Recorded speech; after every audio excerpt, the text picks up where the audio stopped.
Hi welcome back to my new video. My name is Binu. ഇന്നൊരു പുതിയ രാജ്യത്തെക്കുറിച്ചാണ് നമ്മൾ discuss ചെയ്യുന്നത്. അത് നെതർലൻഡാണ്. ഇവിടുത്തെ ജോലി സാധ്യതകൾ, market conditions, life style, job details, visa, education തുടങ്ങിയ എല്ലാ ഡീറ്റെയിൽസുമാണ് നമ്മൾ ഇതിൽ ഉൾപ്പെടുത്തുന്നത്.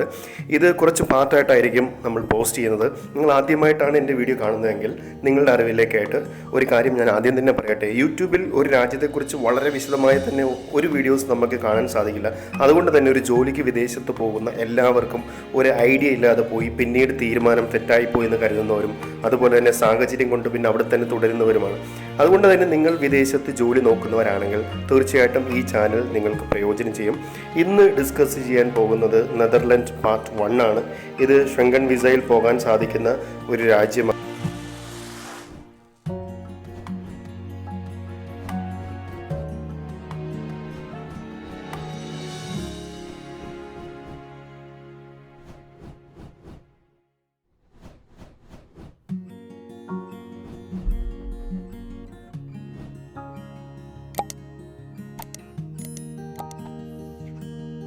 നെതർലൻഡ് ഒരു നോർത്ത് വെസ്റ്റേൺ യൂറോപ്യൻ കൺട്രിയാണ്. ഇൻഫോർമലായിട്ട് നമ്മൾ ഹോളണ്ട് എന്നറിയപ്പെടും. ഒഫീഷ്യൽ ലാംഗ്വേജ് എന്ന് പറഞ്ഞാൽ ഡച്ച് ആണ്. കൂടാതെ ഇംഗ്ലീഷ്, പിന്നെ പാപ്പിയാമെൻറ്റോ ഓർ പാപ്പിയാമെൻറ്റു എന്നീ ലാംഗ്വേജ് ഉപയോഗിക്കുന്നു. ഇത് സാധാരണ കരീബിയൻ നോർത്തേണിലാണ് ഉപയോഗിക്കുന്നത്. പിന്നെ അതിർത്തി പങ്കിടുന്ന രാജ്യങ്ങൾ നോക്കിക്കഴിഞ്ഞാൽ ഇപ്പോൾ ജർമ്മനി, അതുപോലെ പിന്നെ ബെൽജിയം, UK ആയിട്ട് പിന്നെ സമുദ്ര അതിർത്തി പങ്കിടുന്നുണ്ട്. ഏറ്റവും വലിയ 4 നഗരങ്ങളാണുള്ളത്. ഒരുപക്ഷെ നിങ്ങൾ കേട്ടിട്ടുണ്ടാവും. ആംസ്റ്റർഡാം, പിന്നെ റോട്ടർഡാം ഉണ്ട്, പിന്നെ ഹേഗ്, അത് പിന്നെ യുട്രാക്റ്റ് എന്നിവയാണ് പ്രധാന നഗരങ്ങളെന്ന് പറയാം. ഇതിനെക്കുറിച്ച് ഒരുപാട് വീഡിയോസ് ചെയ്യാനുണ്ട്. ബിക്കോസ് ഇതൊക്കെ വലിയ സിറ്റീസാണ്. അവിടുത്തെ കാര്യങ്ങളൊക്കെ ഡിഫറെൻ്റ് ആണ്. സോ അതിനെക്കുറിച്ച് കൂടുതൽ വീഡിയോസ് നമ്മൾ ഉൾപ്പെടുത്തുന്നതായിരിക്കും. ഇവിടുത്തെ കറൻസി യൂറോ ആണ്. അതായത് ഒരു യൂറോ എന്ന് പറഞ്ഞാൽ ഇന്നത്തെ റേറ്റ് അനുസരിച്ച് നോക്കുകയാണെങ്കിൽ 85.64 ഇന്ത്യൻ റുപ്പീസാണ്. ഇവിടുത്തെ പോപ്പുലേഷൻ 2019 കണക്കനുസരിച്ച് 17.28 മില്യനാണ്. അതായത് ഏകദേശം 1,72,00,000 പേരാണുള്ളത്. അതുപോലെ തന്നെ ബെൽജിയം 14.46 ആണ്. സ്വീഡൻ 10.23 മില്യനാണ്. അതുകൊണ്ട് തന്നെ ഈ നെതർലൻഡ് നോക്കിക്കഴിഞ്ഞാൽ യൂറോപ്പിലെ മോസ്റ്റ് ഡെൻസ്ലി പോപ്പുലേറ്റഡ് കൺട്രിയാണെന്ന് പറയാം. മാത്രമല്ല ലോകത്തിലെ ഡെൻസ്ലി പോപ്പുലേറ്റഡ് കൺട്രിയാണെന്ന് തന്നെ നമുക്ക് പറയാൻ പറ്റും. ബിക്കോസ് പെർ കിലോമീറ്റർ ഒരു 500 ആണ് പോപ്പുലേഷൻ വരുന്നത്. സോ 500 ഏരിയ ഇൻ സ്ക്വയർ മീറ്ററിലാണ് വരുന്നത്. അപ്പോൾ ഏരിയ ടോട്ടലാകട്ടെ ഏതാണ്ട് 41,500 കിലോമീറ്റർ സ്ക്വയർ മാത്രമേ ഉണ്ടാവുള്ളൂ. അപ്പോൾ അതുകൊണ്ട് തന്നെ നമുക്ക് മനസ്സിലാക്കാൻ പറ്റും കുറഞ്ഞ ഏരിയയിൽ ഒരുപാട് ആൾക്കാർ താമസിക്കുന്നതുകൊണ്ടാണ്. സോ ഇതിൽ 80% പോപ്പുലേഷനും വൈറ്റ് ഡച്ച് പീപ്പിളാണ്. ഇപ്പോൾ റിമൈനിങ് 20% എന്ന് പറഞ്ഞാൽ എമിഗ്രൻസ് ആണ്. അതായത് റഫ്ലി നമ്മൾ നോക്കുകയാണെങ്കിൽ ഒരു 9% പേര് വെസ്റ്റേൺ കൺട്രീസിൽ നിന്നും റിമൈനിങ് 11% റെസ്റ്റ് ഓഫ് ദ വേൾഡിൽ നിന്നും ഉള്ളവരാണെന്ന് നമുക്ക് പറയാം. ഇനി നെതർലാൻഡ് ഒരു പുവർ കൺട്രി ആണോ അതോ റിച്ച് കൺട്രി ആണോ? സോ അത് നമുക്ക് ഇവിടുത്തെ എക്കോണമി എന്താണ് നമ്മൾ നന്നായിട്ട് അറിയണം. പോപ്പുലേഷൻ നോക്കിക്കഴിഞ്ഞാൽ below poverty line 5% labour force നോക്കിക്കഴിഞ്ഞാൽ 79.2% ആണ്. 2019 കണക്കനുസരിച്ച് 91,81,373 ആൾക്കാരാണ് എംപ്ലോയ്മെൻറ്റ് ചെയ്യുന്നത്. 80% രാജ്യത്തിൽ എക്സ്പെക്റ്റ് ചെയ്യുന്ന ഒരു ടാർഗറ്റ്. ഇനി നെതർലൻഡാണ് ലോകത്തിലെ second largest exporter of agriculture goods എന്ന് പറയാം. ബിക്കോസ് യുണൈറ്റഡ് സ്റ്റേറ്റ്സ് ആണ് ഒന്നാമത്. This is one of the advanced food industry on the planet നമുക്ക് നിസ്സംശയം പറയാൻ പറ്റും. ബിക്കോസ് അതുകൊണ്ട് തന്നെയാണ് അഗ്രികൾച്ചറിൻ്റെ എക്സ്പോർട്ട് റവന്യൂ നോക്കിക്കഴിഞ്ഞാൽ യൂറോപ്പിൽ തന്നെ ഏറ്റവും ഒന്നാമത്തതും. പിന്നെ അതുപോലെ തന്നെ നോക്കുകയാണെങ്കിൽ ലോകത്തിലെ രണ്ടാമത്തെ സ്ഥാനമാണ് ഇതിനുള്ളത്.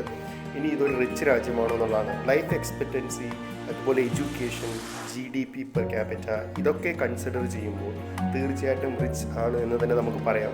ലോകത്തിലെ 3rd പൊസിഷനിൽ ഉള്ള രാജ്യമാണ് നെതർലാൻഡ്. UK പോലും 13th പ്ലേസിലാണ് എന്ന് നമ്മൾ ഓർക്കണം. നിങ്ങൾ വേറെ ലാംഗ്വേജ് നിങ്ങൾക്ക് അറിയില്ലെങ്കിൽ പോലും ഇവിടെ ജീവിക്കാൻ നിങ്ങൾക്ക് സാധിക്കും. കാരണം ഇംഗ്ലീഷ് ഒരു ഒഫീഷ്യൽ ലാംഗ്വേജ് ആണ്. ഡച്ചും ഇംഗ്ലീഷും സംസാരിക്കുന്നവരെ എലിജിബിലിറ്റി നോക്കുമ്പോൾ ഒരുപോലെയാണ് പരിഗണിക്കുന്നത്. എന്നാലും ഡച്ചും ഇംഗ്ലീഷും ഒരുപോലെ പരിഗണിക്കുമ്പോൾ ഇംഗ്ലീഷ് മാത്രം അറിയാവുന്ന കാൻഡിഡേറ്റ്സിന് ചിലപ്പോൾ ബാധിച്ചേക്കാം. നെതർലൻഡ് എക്കോണമി ഫ്രീഡം സ്കോർ 77% ആണ്. ഇത് 14th ഫ്രീയസ്റ്റ് എക്കോണമി ആണെന്ന് നമുക്ക് പറയാൻ പറ്റും. 45 യൂറോപ്യൻ റീജിയൻ കൺട്രീസിനെ കൺസിഡർ ചെയ്യുമ്പോൾ 8ാമത്തെ സ്ഥാനമാണ് ഇതിനുള്ളത്. ലാസ്റ്റ് 5 years ആയിട്ട് എക്കണോമിക് ഗ്രോത്ത് നമുക്കൊരു മോഡറേറ്റ് ആണെന്ന് പറയാം.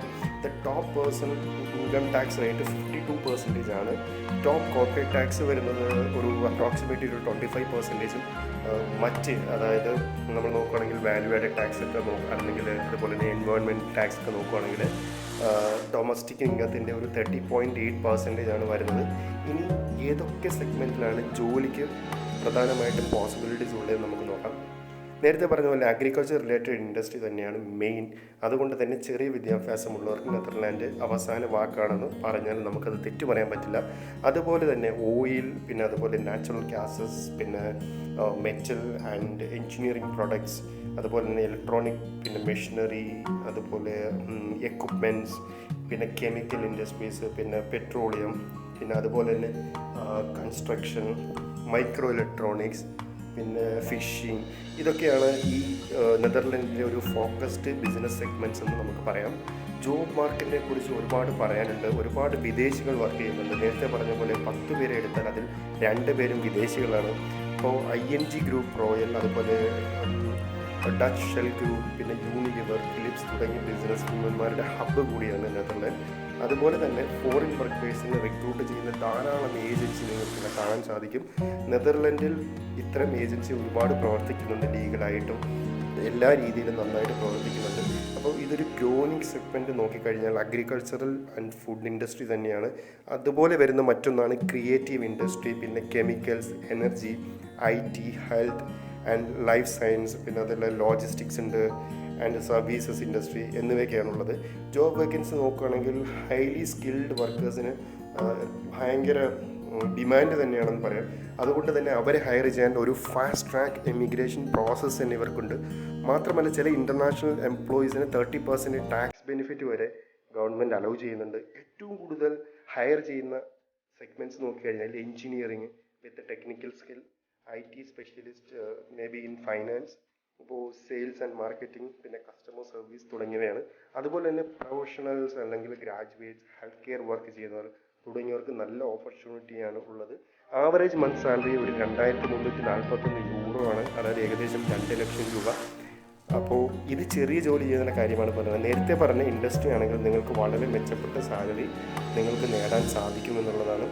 അതായത് ഒരു മെഡിക്കൽ സെഗ്മെൻറ്റിലാണെങ്കിൽ ഒരു 4000, ഒരു ഡെൻറ്റിസ്റ്റൊക്കെ ആണെങ്കിൽ ഒരു 4000 യൂറോസും, പിന്നെ ഒരു ഫാർമസിസ്റ്റൊക്കെ ആണെങ്കിൽ ഒരു 3300 എന്ന രീതിയിലാണ് വരുന്നത്. ആവറേജ് സാലറി നോക്കിയാൽ നെതർലാൻഡ് സാലറി ക്വൈറ്റ് ഹൈ ആണെന്ന് പറയാം. അപ്പോൾ ലേബർ കോസ്റ്റ് യൂറോപ്പിലെ 5th ഹയസ്റ്റ് ആണ് നെതർലാൻഡ്. ഗായ്സ്, ഞാൻ നേരത്തെ പറഞ്ഞ പോലെ വളരെ പെട്ടെന്ന് ഒരു രാജ്യത്തെക്കുറിച്ച് വിവരിക്കാൻ വളരെ പ്രയാസമാണ്. കാരണം ഒരു 500 വീഡിയോസ് ചെയ്യാനുള്ള ആസ്പെക്ട്സ് ഉണ്ട്. അതുകൊണ്ട് തന്നെ നിങ്ങൾക്ക് എന്തെങ്കിലും കാര്യങ്ങൾ അറിയണമെന്നുണ്ടെങ്കിൽ കമൻറ്റ് ചെയ്യുക. കൂടുതൽ ജോബ് റിലേറ്റഡ് ആയിട്ട് ഉള്ള അടുത്ത പാർട്ടിൽ നമുക്കിതിൻ്റെ സെക്കൻഡ് പാർട്ട് നമ്മൾ ഉൾപ്പെടുത്തുന്നതായിരിക്കും. സോ നെതർലാൻഡിൽ പോകാൻ ആഗ്രഹിക്കുന്നവർ നിങ്ങളുടെ പ്രൊഫഷൻ, എക്സ്പീരിയൻസ് തുടങ്ങിയ നിങ്ങൾക്ക് കമൻറ്റ് ചെയ്യാം. അതുമായിട്ട് ബന്ധപ്പെട്ട കാര്യങ്ങൾ എനിക്കത് ഉൾപ്പെടുത്താൻ സാധിക്കും. അപ്പോൾ അടുത്ത വീഡിയോയുമായിട്ട് നമുക്ക് ഉടനെ കാണാം. ഈ വീഡിയോ എല്ലാവർക്കും പ്രയോജനപ്പെടും എന്ന് വിശ്വസിക്കുന്നു. നിങ്ങൾക്ക് എന്തെങ്കിലും കമൻറ്റ്സ് ഉണ്ടെങ്കിൽ കമൻറ്റ് ചെയ്യാം.